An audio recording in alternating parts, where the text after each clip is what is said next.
Welcome to another episode of Big Pete's Garage, although today we're in Big Pete's basement. What we're working on is the Shoptask 1720 xmtc mid-90s, and we have some failed bearings. If you haven't greased your bearings yet, you might pull them out anyway, put some good molybdenum grease in there. What happened to me is I was milling this piece of MDF to make a new router table, throwing this 3/4 inch bit at the highest speed possible, and what that does is melt the grease in the Chinese bearings and they fail. So might take this apart and re-grease them if you haven't done so already. Now the trick is I have to replace the bearings with some Timkins or another good brand. And I couldn't find any instructions how to take this thing apart. And although it may be obvious to everyone else, it wasn't to me. So, first thing off is take a nice big 2-jaw chuck. I left the top threaded guide in, and of course you can pull this all the way down to get started, and you can hold the quill in place with a set screw right down here. Comes off pretty easy and leaves the ball bearing exposed.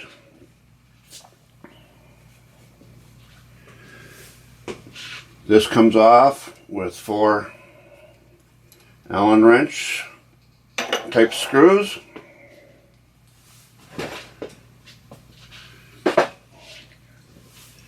And then you have a nut. Of course, I don't have a wrench for the nut, so I loosened it with a punch and a hammer. Came off reasonably easy, but only after you take the punch and knock down the tab on the locking ring, which I'm currently attempting to get off.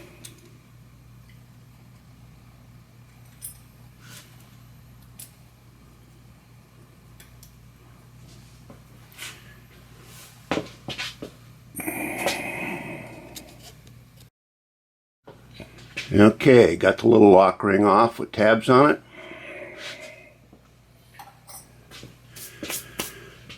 Okay, next, while we're over here, this is going to have to come off. It's a plastic cover, and pretty hard to see it, but it happens to be screwed on. I couldn't get mine off by hand when I started, so happened to find an oil filter wrench that fit, and by shoving a little bit of rubber in there for extra grip, I got it started. There'll be 100 other ways to do that. And underneath this is your spring return for the quill. Now this looks pretty scary, but because it's a big spring, it doesn't have a lot of tension on it when it's up. So when you have the quill all the way up, this actually comes out pretty easy. You can take just a little tension on it with the pliers, and we're not going to pull it this way because it'll unwind. But when you pull the assembly out, it'll stay in the housing, and it's not going to be that difficult to get back together, even though it looks like it certainly could be. Okay, now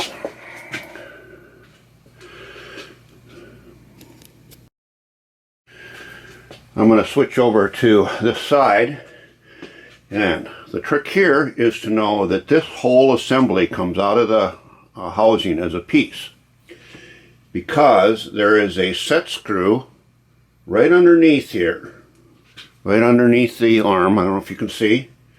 Okay, and when you take that out, this whole thing will pop off of the spring and come out. But first, to do that, this stuff is right kind of in the way. So I'm going to pull the drill stop.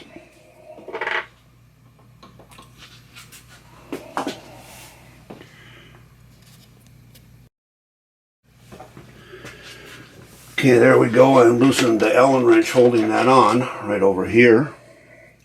That comes off. And then you can go ahead and take the covers off, but before that you've got to take the handle off. And you can drive this pin out with a small punch, and you better hang on to it, otherwise the pin will wind up underneath the furnace. It'd be hard to find. But once you get that out,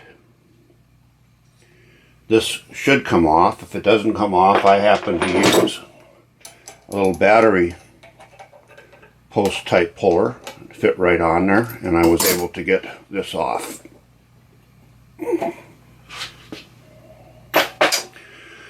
Then you can take this cover off.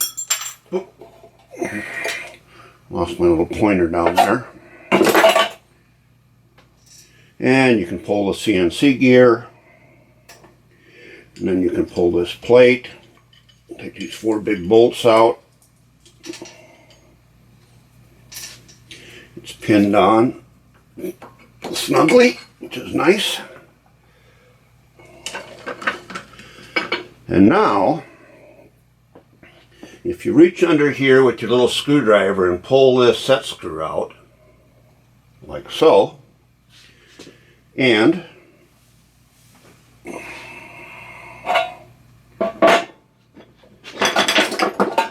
remember to kind of hold gently the quill in place with this set screw because it doesn't fall out on the ways.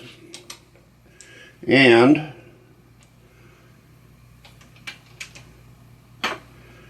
if we remove these set screws,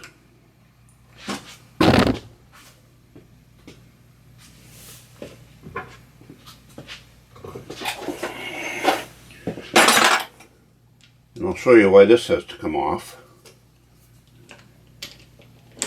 And I'll unscrew this knob here. And then take these set screws here. This comes out. There's a little key in here that'll fall out and get lost. And now, you had to do that in order to get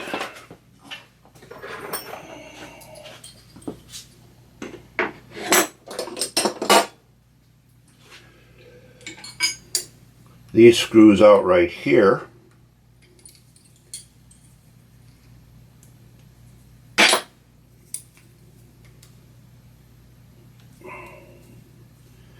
And this one in the bottom is a long one. Top two are a little bit shorter. Again, this must have been totally obvious to everyone but me.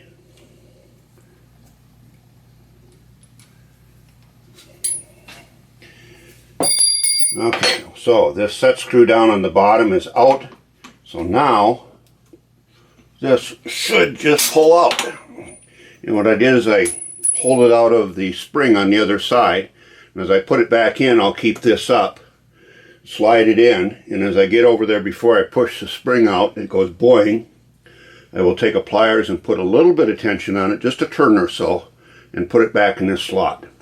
Because that's all it takes, because it's a fairly big spring. So now, when I take this out,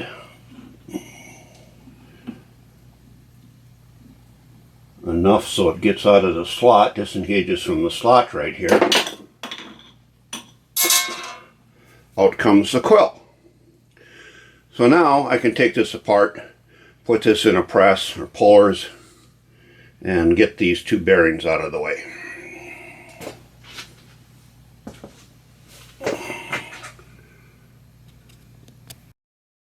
So that's the end of this episode of Big Pete's Garage. A little later on, I'll pull the bearings out of the quill and hopefully have time to make another video and show you how to get the right bearings for it and put it back together. All for now.